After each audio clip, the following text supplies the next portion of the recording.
and I'm a member of the ecumenical team that has been working on this stewardship initiatives. And you heard the voice of Nick Jessen. Nick is taking care of the technical dimensions. If anybody has any problems, you can reach out to Nick in the chat feature and he will give you a hand on that. I would ask everybody to please mute their voices during the course of the presentations.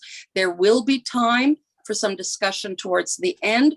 You can either raise your hand to ask a question or put a question in the chat, and we'll try and get all of those pieces put together as well.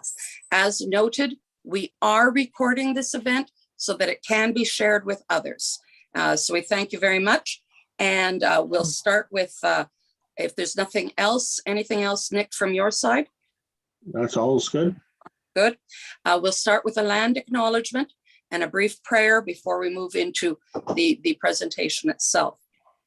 So we start by acknowledging that we come together virtually on Treaty 4 lands, home of the Nehiyawak, Anishinaabe, Dakota, Lakota, and Nakota, and the homeland of the Métis Michif Nation.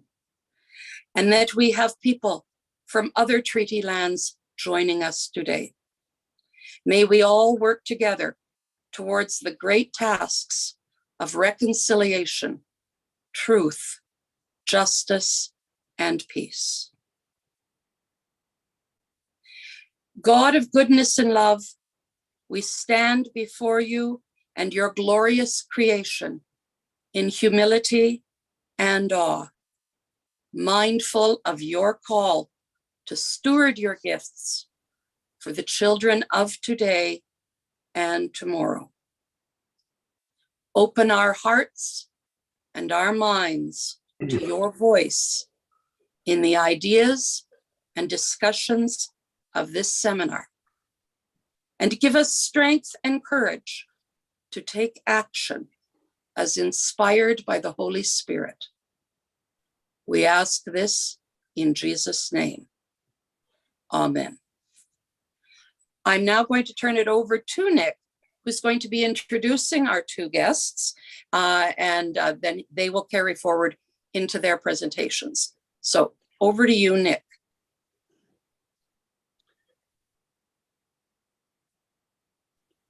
Okay, so it's my pleasure to introduce our two speakers, Sister Mary Rowell and Dr. Arthur Walker-Jones.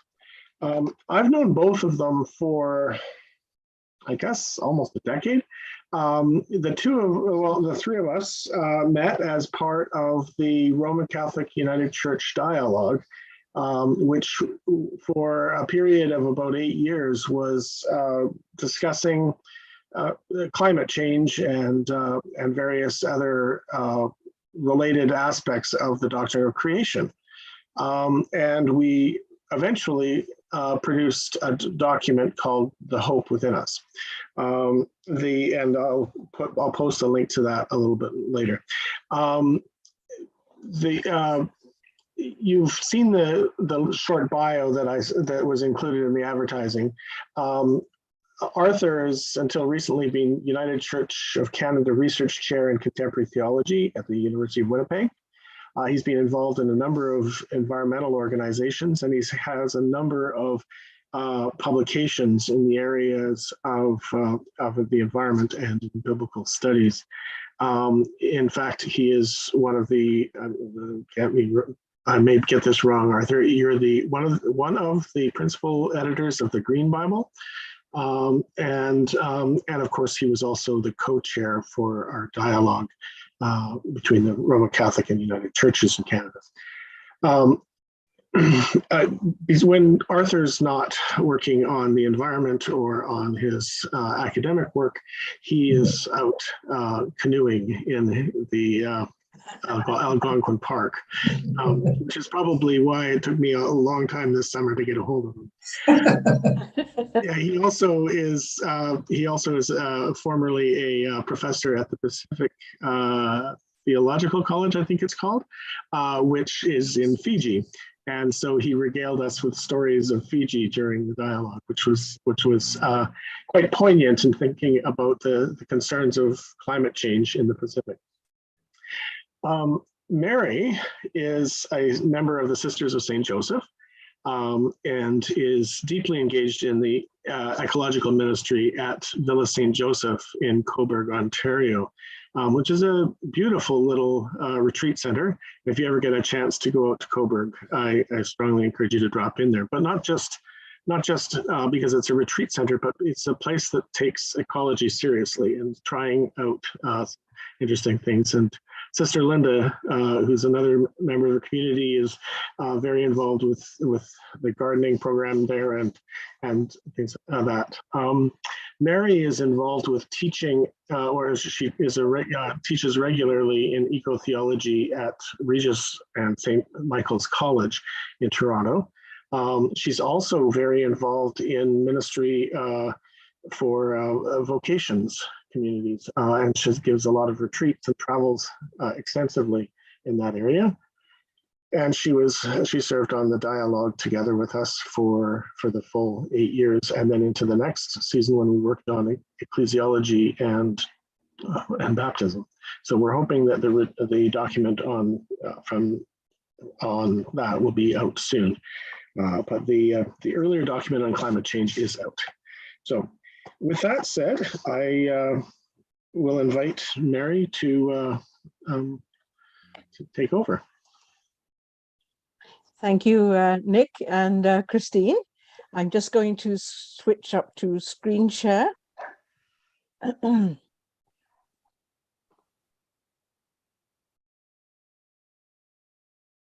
And so the question we were asked to look at was, how do we talk about climate change? A conversation on integral ecology. And really, when I began to think about this, and Arthur and I had some conversation, at least by email, it occurred to me that it really is a way of engaging a very age-old philosophical question. How does an is become an ought? In other words, how do the facts we know, how do our various faith traditions become a motivator towards the moral imperative? What difference does it make to know things? The question that Arthur invited me to address was, what might motivate a Roman Catholic? Now, I said, and perhaps all Christians and all peoples, to get involved in addressing climate change. Because what I think we've come to understand quite clearly is that facts are necessary, but they're never sufficient. Of course, we need them, but they're never going to be sufficient to move us towards the action that is required at this particular time. And this was sort of one of the facets that we included in our dialogue that ended with that lovely document, which I would recommend reading, The Hope Within Us, a church dialogue between Roman Catholicism and the United Church.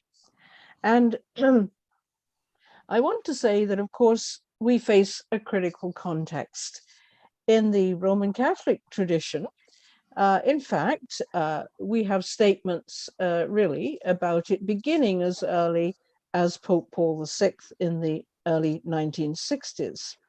But perhaps the first indication that this was seen as something important by the Roman Catholic Church was a statement made by Pope John Paul II in his address for the World Day of Peace in 1990. And he pointed this out, that the ecological crisis, that which underpins climate change, is a moral issue.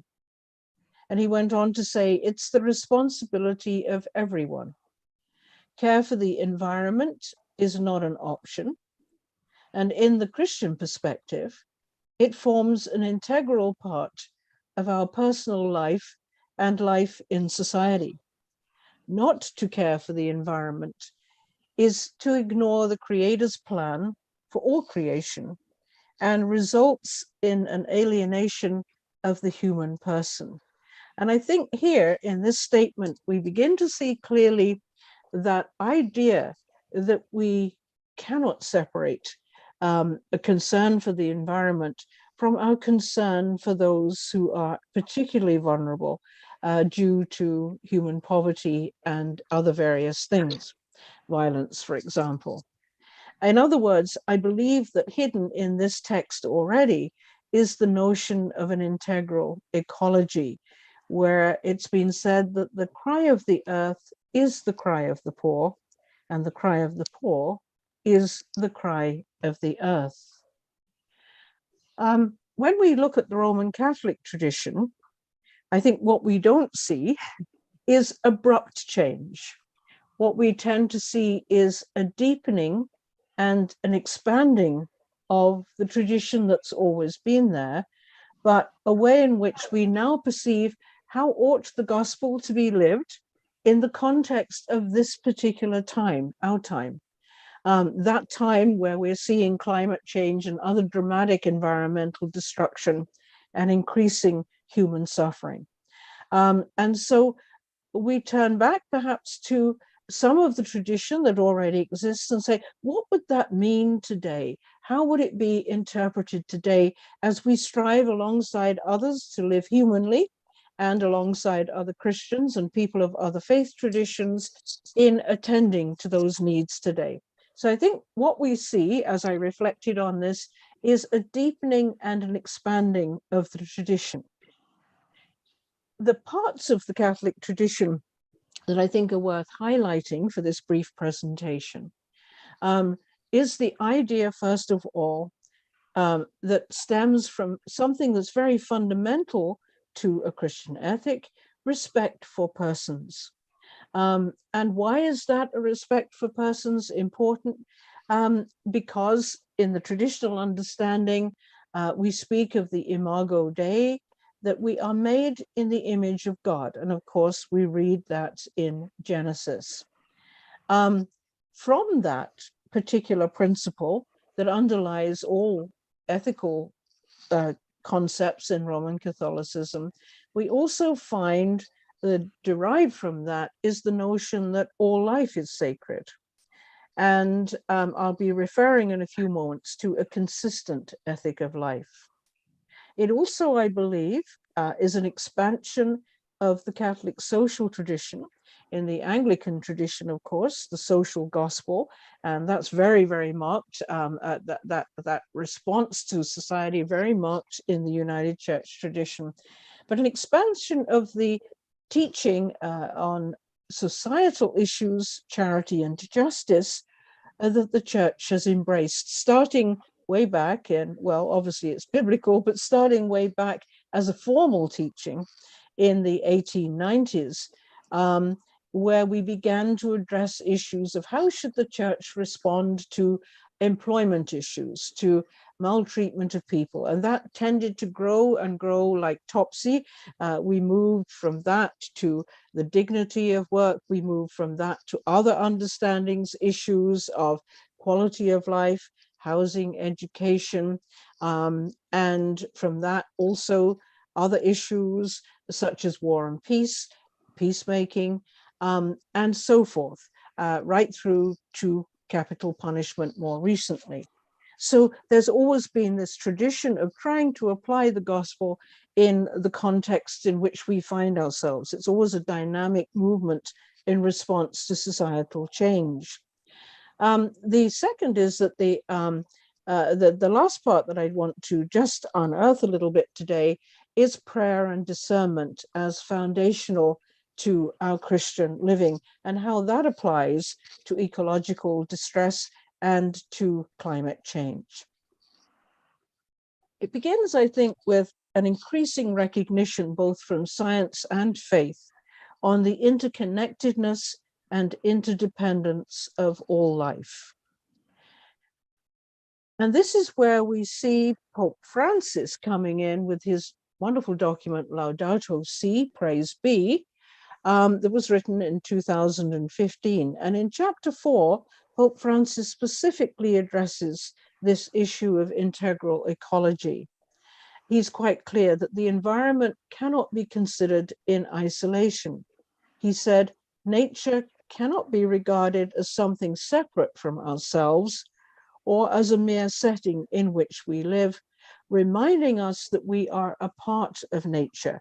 And actually, in the Catholic Church, I think that was, it always seems to me that we sometimes miss the point that that was a very innovative move in terms of our understanding of Christian anthropology, that we are part of nature, not over and above it.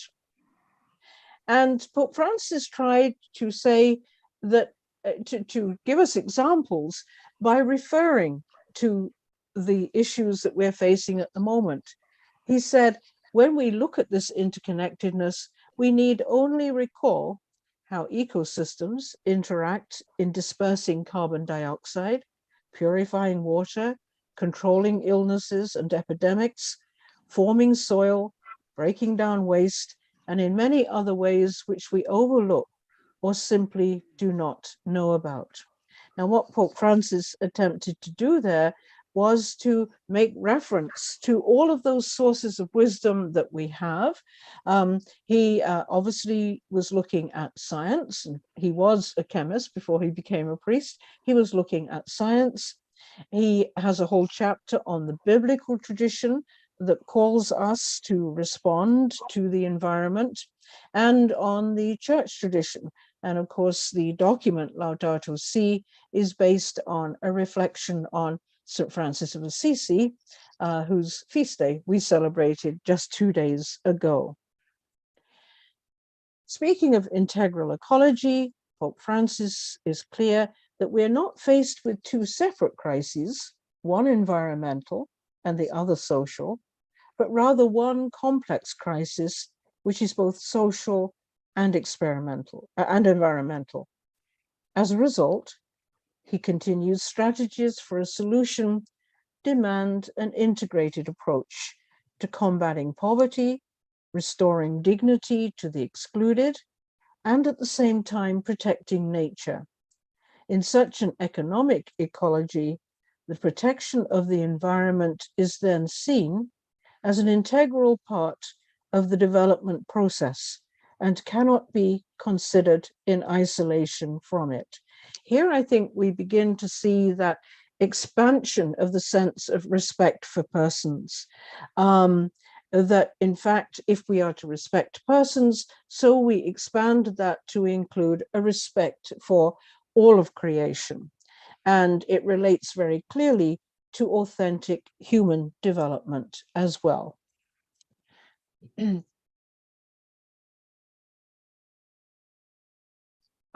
The second aspect of Catholic tradition and its evolving tradition is something called a consistent ethic of life, and also an evolution in that Catholic social teaching. A consistent ethic of life, I think if I were to ask even a lot of people in our own church, what is pro-life? They would speak of perhaps abortion, as everyone knows from the Catholic tradition, and they might speak now of MAID. However, there is this whole beautiful tradition of a sanctity of life that is a consistent ethic. And a sanctity of life ethic extends to respect for all of creation, as the Catholic social teaching Professor Marvin Kriya-Mish points out.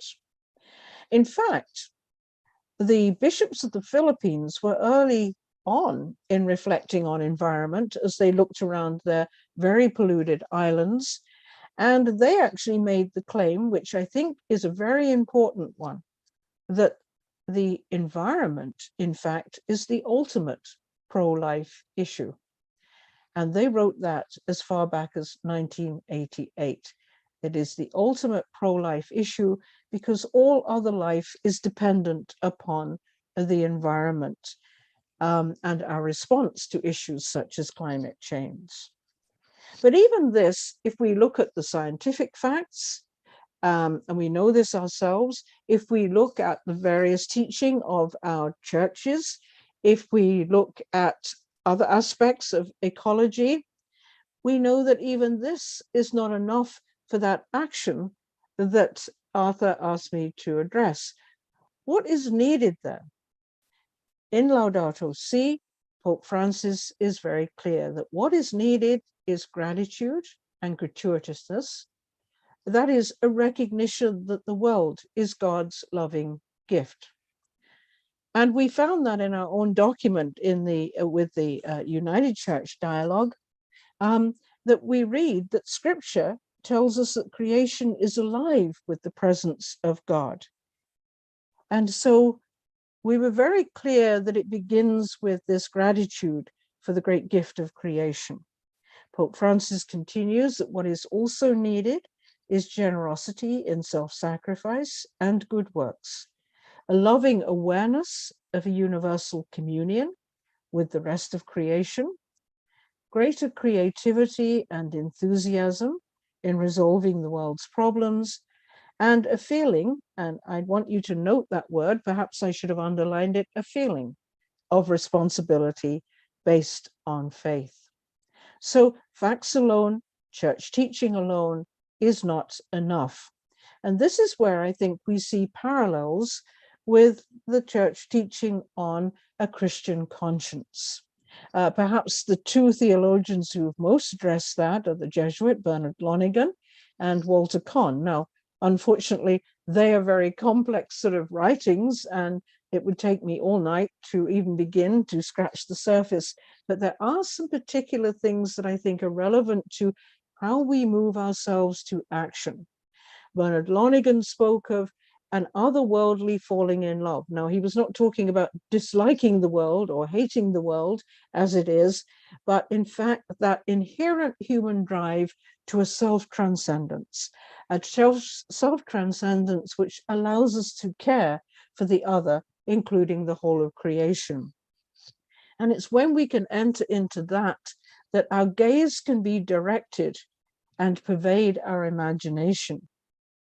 But it also involves the whole human person. And in particular, both of these writers say that nothing is going to move us until the heart is moved. And so it concerns the human affect and human experience. Human experience, I can almost testify to myself in terms of an experience that I had that for me taught me what this integral ecology was about. Many years ago, I used to work in prevention of blindness programs, mainly in Southeast Asia and the Indian subcontinent. On a particular day, I had gone with a colleague to talk to school teachers in a little village school about recognizing vitamin A deficiency in children's eyes so that it could in fact be prevented. And after we'd given the talk, various teachers went home to other schools. The teachers and children at the small two-room school went back into the classroom. And Chad, my colleague, and I were waiting for the bus to take us back to the city. At that point, we walked down to a river, which was in front of the school. And even though I'd worked in poorer countries for a long time before that, I don't think that, in all honesty, I had ever seen such, and this is not an exact photograph. I didn't take a photograph of the people, but as we walked to the river, I heard to my right a sort of rustling in a bush. And when I turned, I think I saw the greatest icon of poverty, material poverty, that I have ever seen in my life. It took me aback. And what it was a small family gathered together, a young woman who was extremely emaciated with a baby at the breast who presumably wasn't receiving milk because of the mother's nutritional status. There was an older lady who had all the signs of chronic malnutrition. There was a little toddler also with all the signs of starvation. He was 4. And their home was a piece of UN issued plastic over some twigs. Outside this little shelter was a pot with a cooking pot with nothing in it. And for some reason, that icon of human poverty struck me more forcibly than any had done, even though I had been in countries such as this for some time. When I went back to the city, I spoke with the ophthalmologist, a Bangladeshi ophthalmologist with whom I was working. And I said that I had read that that valley was very fertile at one point. And he said, Mary, it was. But what happened was a North American chemical company wanted to move to Bangladesh in order to obtain cheap labor. And in order to do this, they had to bribe an elder in the village to give over the small parcels of land that the local people had grown food in. Hence, I was in the school now addressing vitamin A deficiency in children because they no longer could grow their staples. And if your grannies ever told you that you got to eat your carrots to prevent night blindness, that's true. They used to grow orange and yellow fruits and vegetables, and they no longer could. They were promised a North American lifestyle with jobs. They gave up their land, but of course, when the factory was built, most of the people locally didn't have the education to obtain jobs. So now the Bangladeshi doctor said to me, they were left with no jobs and no land. And he said, but they did have one resource that they could move towards, and that was this flowing river that we were looking into. And he said, because the river was full of fish. But he said, the chemical company, not bound by your laws, tipped toxic chemicals into the water. All the fish died, and now the people starve. For me, it was the greatest wake-up call, that conversion, if you like, that came from experiencing a true jolt, that here indeed was the cry of the earth and the cry of the poor that were one. Every time there is human suffering, there's environmental destruction, and where there's environmental destruction, there's increasing material poverty. Integral ecology writ large.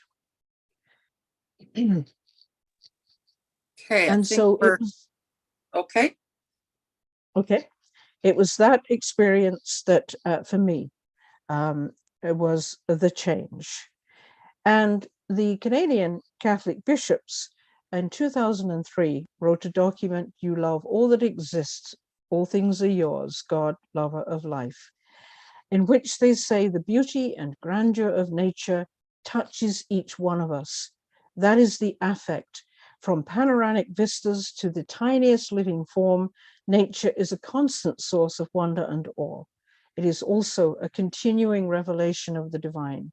Humans live within a vast community of life on earth, and in the Jewish and Christian religious traditions, God is first described as the creator who, as creation proceeded, saw that it was good.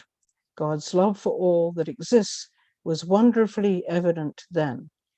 And so it is precisely this affect that calls us, this prayer. In other words, they go on to say that only prayer, only contemplation, falling in love with nature again, is able to bring us to action. And so the first response to our climate crisis, to ecological destruction, is primarily contemplative.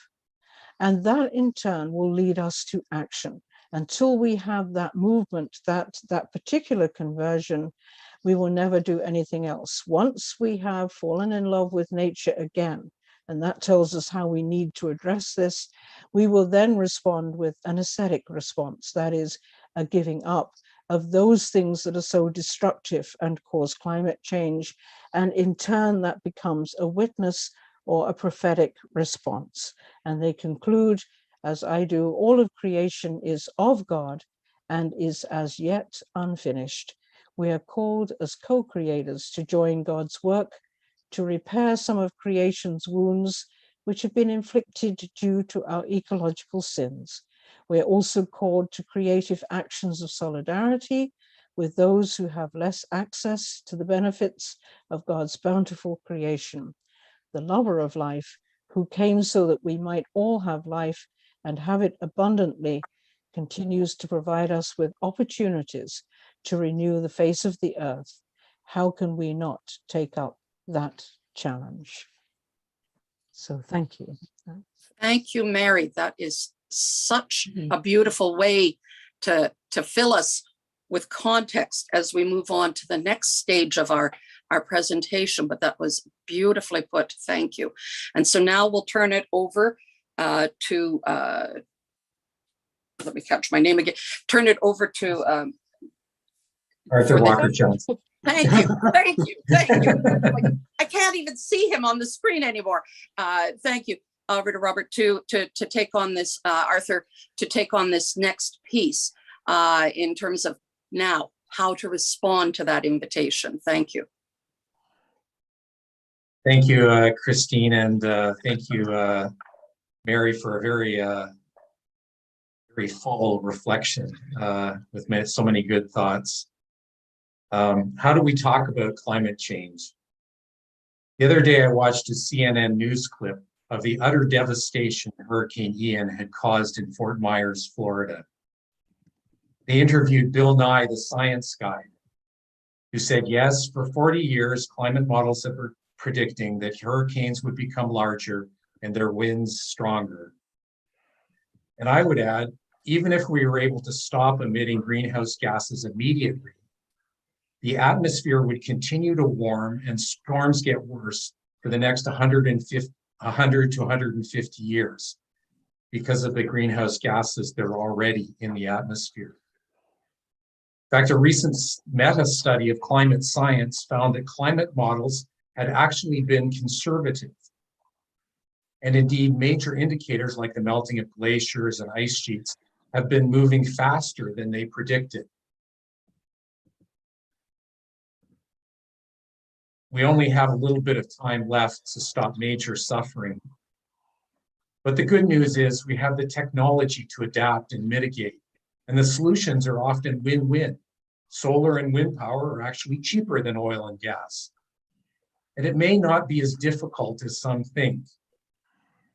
One economist estimated that the investment required by the United States to shift to wind and solar power would be akin to the investment the United States made in the massive expansion of colleges and universities after the Second World War. We need to act quickly, but we need the political will to act. My question for you, actually, I want to ask you this question, all of those people here. How do we motivate people?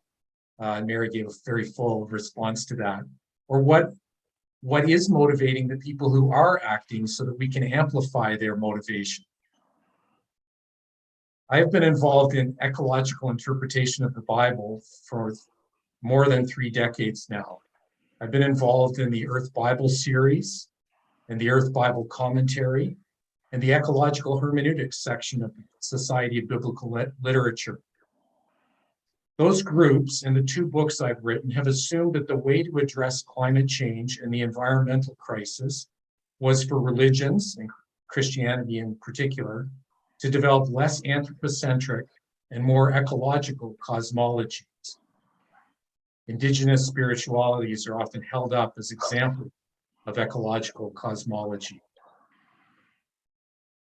The Integral Theology of Pope Francis' encyclopedia Laudato Si would be a good example of this kind of ecological cosmology that understands humans as in nature rather than above and superior to, or as a line in the United Church Confession of Faith says, we live with respect in creation. Stan McKay told me that that wording came from an elder in northern Manitoba, but quite different than the typical Western understanding that sees us as separate from and even above creation.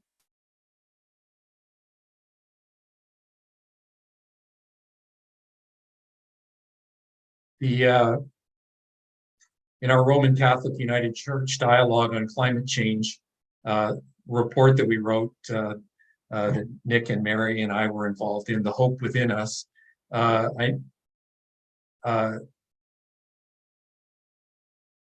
we know that the United Church people haven't used this term integral ecology, but we agreed with the concept.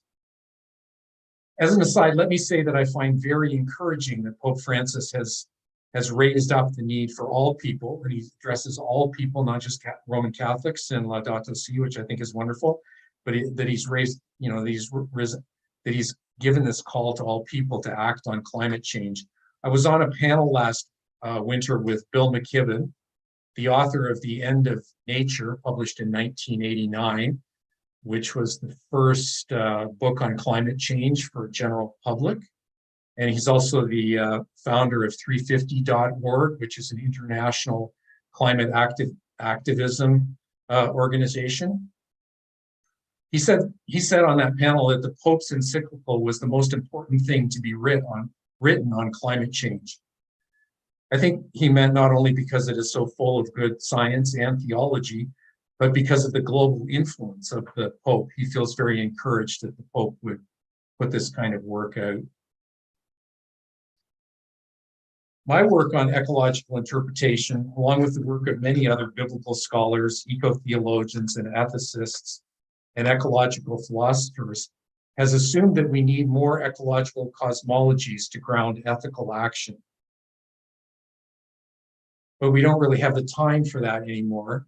And that idea has received pushback from preachers and activists that don't find that telling people they have to change their cosmology to become less anthropocentric preaches or motivates very well. One Christian ethicist, Willis Jenkins, has suggested that we should instead be listening to what motivates people in grassroots struggles. And that's the reason for my question. It relates to my own work, but also this call from Willis Jenkins. So what motivates people at the grassroots to get active in climate action? There is one person who has won a number of awards for climate communication. And a sociological study found she was effective at changing Southern evangelicals' mind about climate change. Given their political power in the United States, that seems very significant politically to me. Catherine Hayhoe is a Canadian atmospheric scientist and evangelical Christian who teaches at Texas Tech University and is married to a Southern Baptist pastor. She has written a book with her husband about why Christians should be concerned about climate change, and recently wrote the book Saving Us, a climate scientist's case for hope and healing in a divided world. First, she says we have to talk with people. She has a really nice TED Talk you can find online that makes that point. I highly recommend it. Part of her effectiveness is probably just her personality. Second, she says we need to find out what people value, because climate change, she said, is an everything issue. Everything we value will be impacted by climate change. She isn't just talking in this to Christians. She gives examples like skiing and snowboarding. A warming climate impacts skiing, so some professional skiers and snowboarders have become climate activists. But as I mentioned above, she talks a lot to evangelicals in the Southern United States. And an academic study found that she was effective at changing their minds. Her own story is that when she realized climate change was a threat multiplier, she says, it takes the most serious humanitarian issues confronting climate change today, hunger, poverty, lack of access to clean water, injustice, refugee crisis, and more, and it makes them worse. She felt that as a Christian, we were called to love our neighbors, especially those unfortunate. And she had experience as a child when her father was in a developing country. So I think she went to images like the one that Mary shared with us. So she felt, how could she not do something about climate change? And so that's actually how she gave her the motivation to become an atmospheric scientist and then do all the work in climate communication that she's done. Two things strike me about her motivation. First, it's anthropocentric. The focus is loving poor humans. So that's not necessarily bad if we want people, it's not necessarily bad that it's anthropocentric if we're concerned about getting people to act. But second, this is one of the appeals that I think would work even also in the United Church of Canada, that we would probably emphasize that climate change is a social justice issue, as Mary sort of briefly mentioned. And it's similar to an appeal that Pope Francis makes in Laudato Si. Mary spoke about it as concern for the dignity of the person and went from there, but he repeatedly refers to concern for the poor in Laudato Si. So each denomination might put it a little differently, but there seems to me to be ecumenical possibilities here. There seems to me to be a Christian value, love of neighbor, that could motivate people ecumenically. I was impressed as I read again the report that Mary and Nick and I were involved in writing as part of the Roman Catholic United Church Dialogue, The Hope Within Us, by just how many values elements of faith and practice as Christian we laid out that could motivate climate action. Just if I read the subtitles, Trinity and creation, sin and reconciliation, God's love, ritual and prayer, rediscovering a sense of place in creation, God in all things, integral ecology, eschatology, and hope.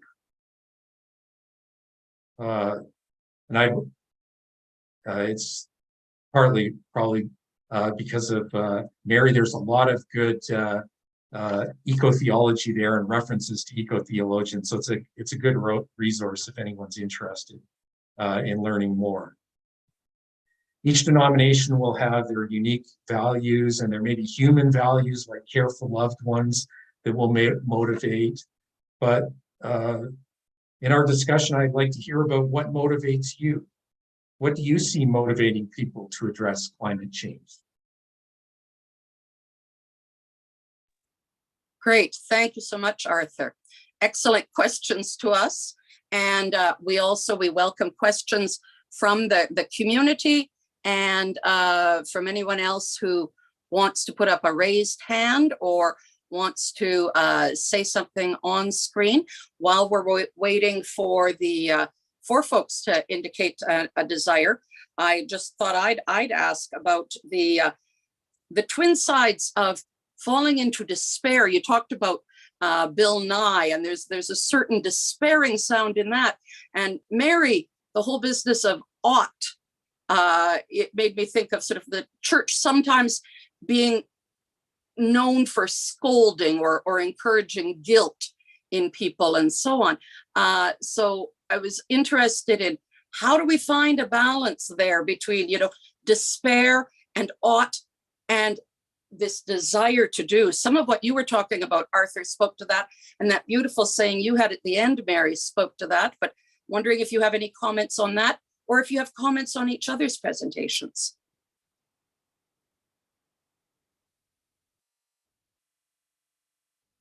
Go ahead.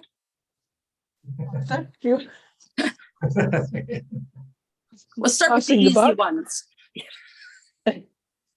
Yeah, I was gonna say, I feel I spend a lot of time doing this, so it's easy to feel the despair of it.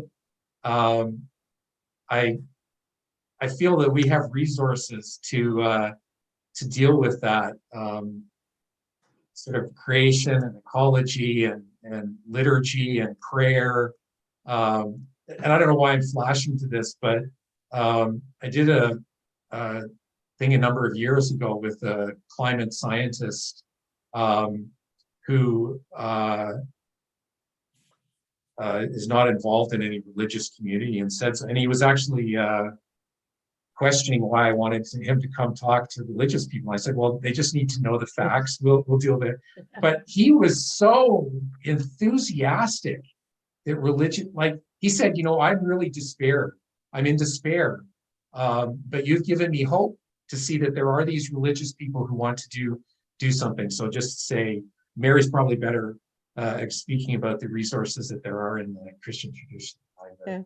Well, actually, Arthur, I was just going to comment on one of your comments where you spoke about the process of our work together in the dialogue, and how in many senses we got off lightly in this dialogue because there were the shared values that you referred to, Arthur. There was so much that we held in common. We may have had some different perspectives on certain issues. We may have had some theological variation in how we understood them, but ultimately it led to all of those shared values. And that gives me tremendous hope that we can come together, not only with religious people, but with others too. And of course, that was very much the thrust of Pope Francis's, has been the thrust of Pope Francis's work, in which he said, we have to come together. And this is a lovely example of that, where so many people this evening this afternoon, for those of you in the West, we're coming together. And the potential of that is enormous if we can respond, I think, to the invitation, because this was a wonderful work where we were able to come to appreciate differing perspectives, but without deep controversy, and at the same time to realize that these shared values are there and that we're the ones called to be hope in our world. Thank you. Thank you so much. Yeah, the other thought that occurred to me, now, as I say, folks, if you want to raise your hands or if you want to put a question in the chat, we'll be tracking those and we'll bring them along as well. But the other question that I sort of thought about was the situations, we're looking at places like Pakistan right now, which is experiencing the pain of climate change, even as they have not had the benefits of the industrialization that has led to climate change, and they're being pressured to sort of sign on for all of the climate change kinds of mitigation activities and so on. And it's, again, how do we balance our respect for life, recognizing that the planet is what gives us life at first instance, well, after God, of course, but, in that sense of it is our earthly home. How do we manage that balancing their needs, both for relief from climate change and their needs to have a better life that we take for granted?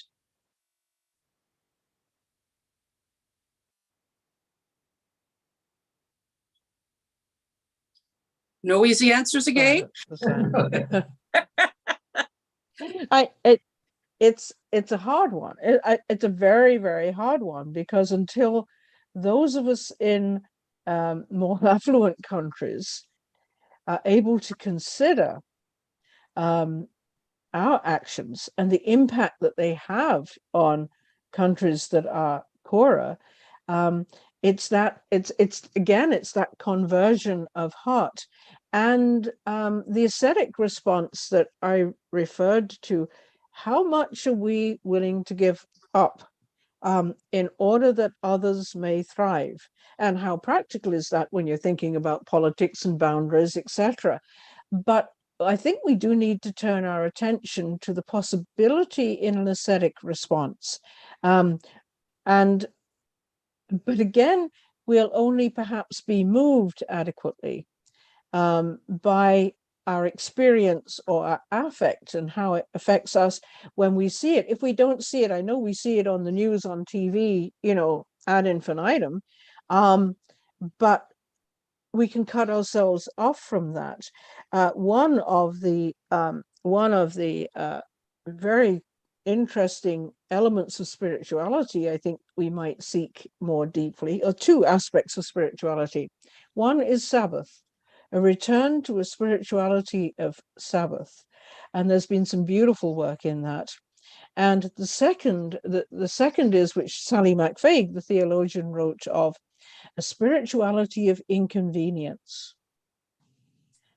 Are we prepared to let go of some of our conveniences Now, I know that there are far more complex political issues involved in cross-border things, but it's a call to all of us.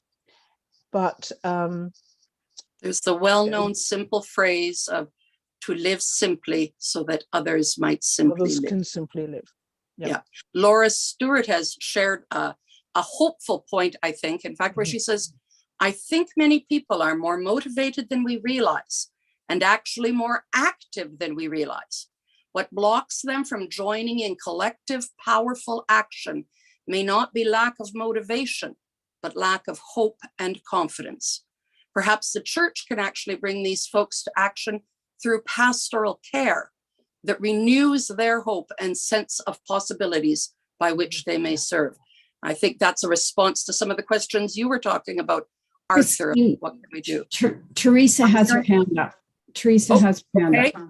Sorry, couldn't see those. Okay, Teresa, go ahead. In response to Arthur's question, what motivates, for me, it's grandchildren and concern for their future, and also the influence of Indigenous peoples whose wisdom I turn to, and a growing relationship with the land, listening in the land, and also that's led to changing of what I eat, changing in my bicycle versus the car for most of my errands and things, and also a change of perspective when I look at the drought that's happening here in southern Alberta, and I see the strain on especially the wildflowers. So just to give a couple of ideas there. Thank you. Great. Okay, and then you. Susan, I think you have a question as well. I do. I mean, certainly as Christians, we have a responsibility to care for the earth. And I think if we asked a Christian farmer, he'd say, well, I've moved to zero till. And so I'm saving the land. I'm making my land more productive and all those kinds of things. But at the same time, a lot of those same people totally deny the science. And so if you deny the science, then you don't have a responsibility for these environmental choices. And Mary, you said this, the heart must be moved. And I think that's true, and care for the other, and falling in love with nature, just beautiful statements. But short of packing these folks up, taking them to Pakistan to walk in neck high water, or the ice in the ice caps, and looking at, and they look at Fiona and Ian as a one-off. So it may, this is a 1 in 100 year hurricane. But when there's one next year, they'll go, well, this is a 1 in 100. And you hear politicians doing this. And I don't know how you move people where their walls of denial are so thick. So I'm sad, but I'll stop talking. I would say Bill just put a point in the chat about that need to acknowledge these things. And at the moment, we're still not, I think, acknowledging in our contribution to this. How do we move people to even acknowledge it? It's, I think, that spirituality of inconvenience. We have become accustomed to conveniences that somehow or other blind us to the realities beyond our own doors.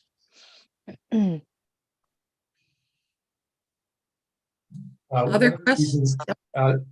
Just to something connected to what Susan said. One of the reasons that Catherine Hayhoe is talking about why we need to talk about climate change, and she has quite a long section on this. There's not very many, it's a very small percentage of the population that are diehard denialists. And there's quite a large section of the population that's willing to be persuaded. And this is all based on studies. So I recommend the book. But not very many people talk about climate change. So just to talk about it, and she goes into, sometimes it's just using different language. So she has instances, I forget the exact details, but she goes to talk to farmers, and instead of talking about climate change, she just talks about the climate the weather is getting so weird. we need to do something about this. So anyway, part of it's we need to. And I also recommend going even further back in terms of hope. Part of why she's effective, I think, is she's so hopeful and optimistic. And she has a whole section of the book on all the great technology and all the great things that are already going on that are all there that we could be, you know, so it's a very hopeful take on climate change. You know, it's basically saying, you know, we have the tools, we can do this. Actually, when I was sort of thinking about this, something struck me in terms of the younger generation. When Susan, you're sort of saying, well, short of sort of going to Bangladesh and sort of seeing it, you know, how can we actually move people's hearts? But you know what I have noticed so much is that the influence, for example, on children of David Attenborough. And how many children, I often see it on Facebook, you know, have written to him and he's responded. And he shows the magnificence of creation, of nature, out of any religious context. But I would say that he has converted many children by creating opportunities for awareness of the natural world, and they're all gung-ho to go ahead. And so I think people like Attenborough are marvelous in our society at the moment. And can we too begin to speak in that way without having to ship everyone to Bangladesh? Because hearts will be moved, and children certainly seem to be. And I found myself thinking of Attenborough this morning. Yeah, I think between the effectiveness of social media and some of the, when I say, not so much when I say innocence of children, but the innocence in terms of their belief and their faith that, you know, we can have a better world, and the wisdom of the elders. It is we who are in those middle ages who need to have something kicking us in the pants. So maybe there is some utility to the guilt and scolding.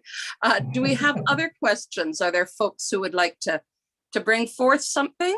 If not, you know, folks could, if Arthur and Mary are able to stay a little bit after, we're coming towards the end of the hour and we can draw it to a close. Christine, there's a number of good comments in the chat, which I would direct people's attention to. There's a question from John Rye. John, do you want to speak? Yeah.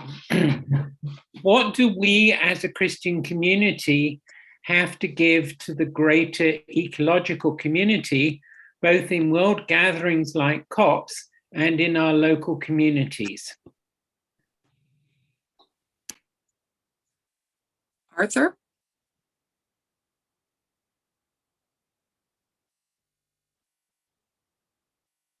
Or Mary, you've been at sort of some of these big events.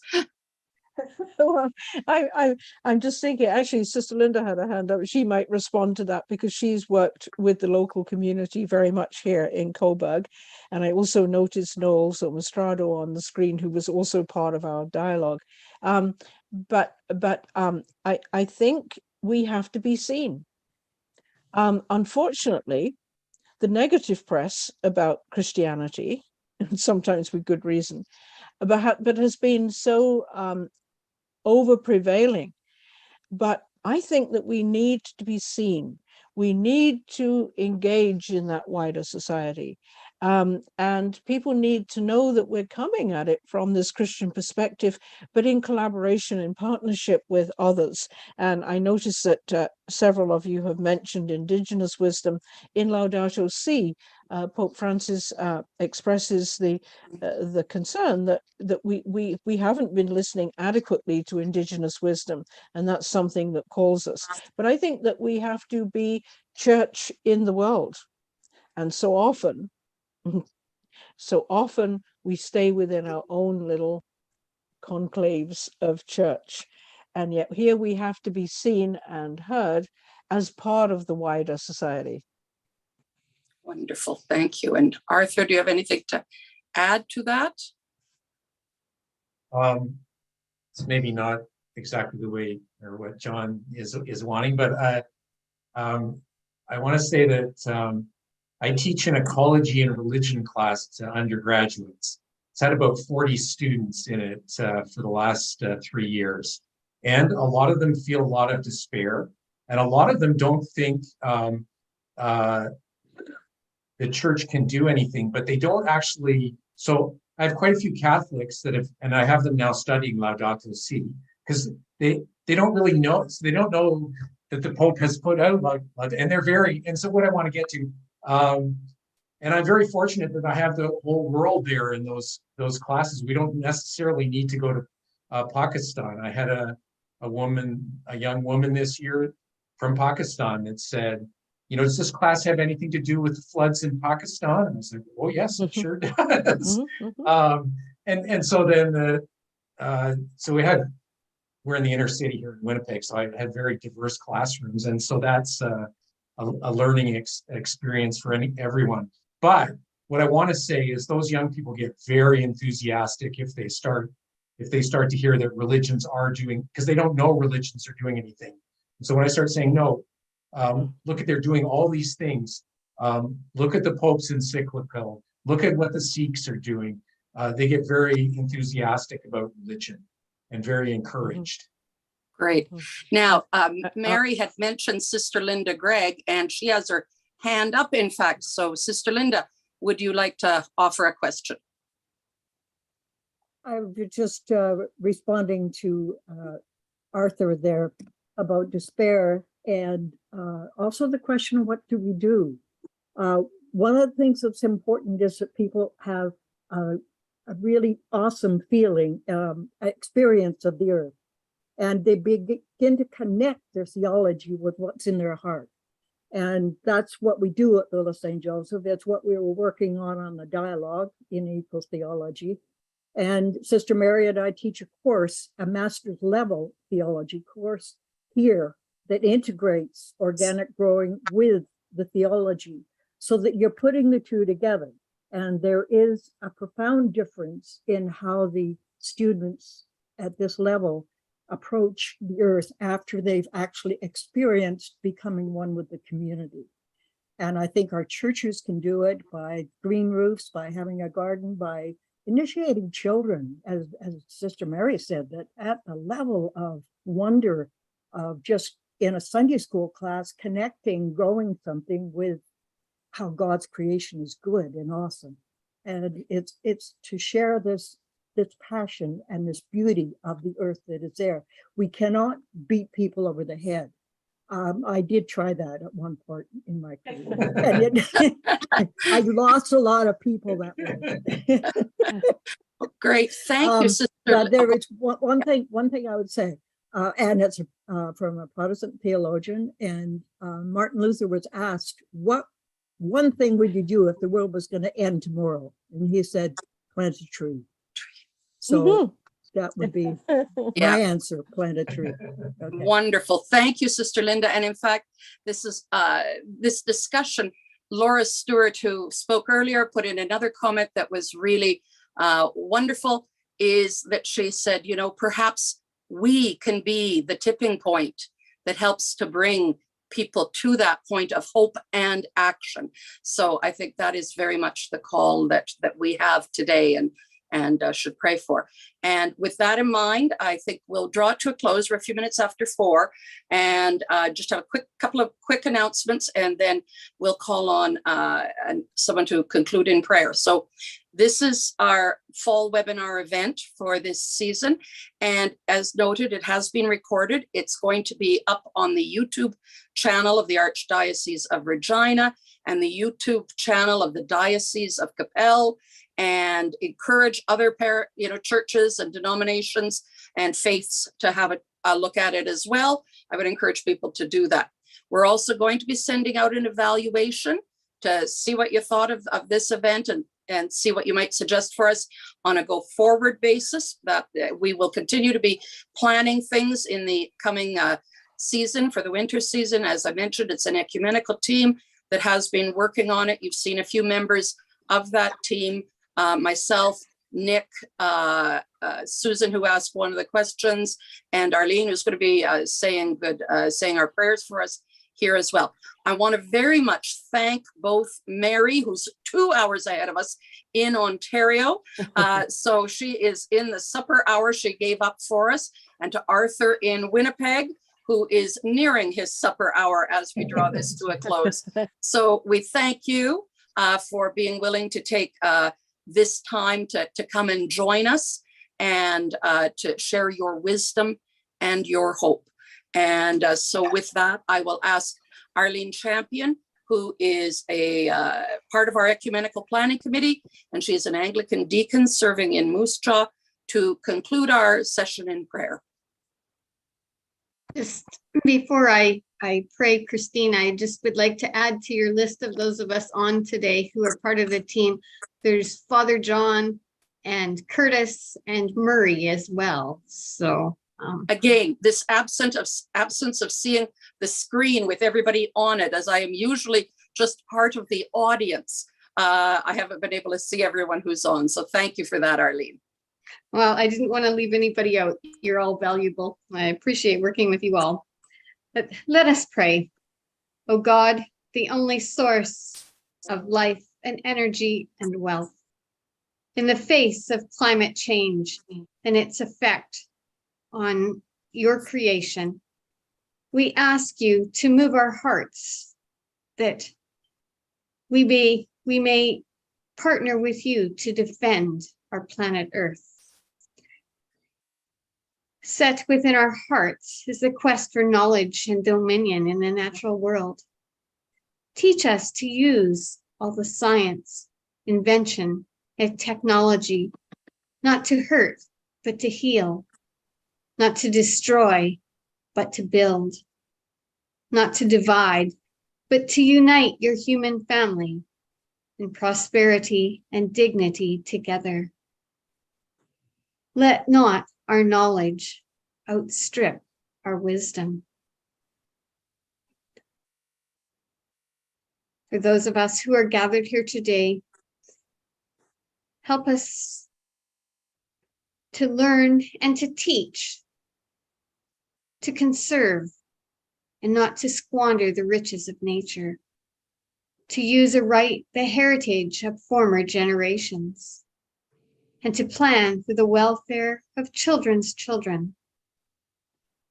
Renew our wonder, awaken our concern, and make us better stewards and more careful tenants of the world you lend us as our home. Hear us, O Lord, our Creator and Redeemer. In Jesus' name, amen. Amen. Thank you, Arlene. And thank you to everyone who has participated. We're grateful for your part in this session. And again, our thanks to Arthur and to Mary. Thank you all. And we hope to see you again in the new year for some of our new sessions. Take care, everybody. Bye-bye. Thank you, Christine.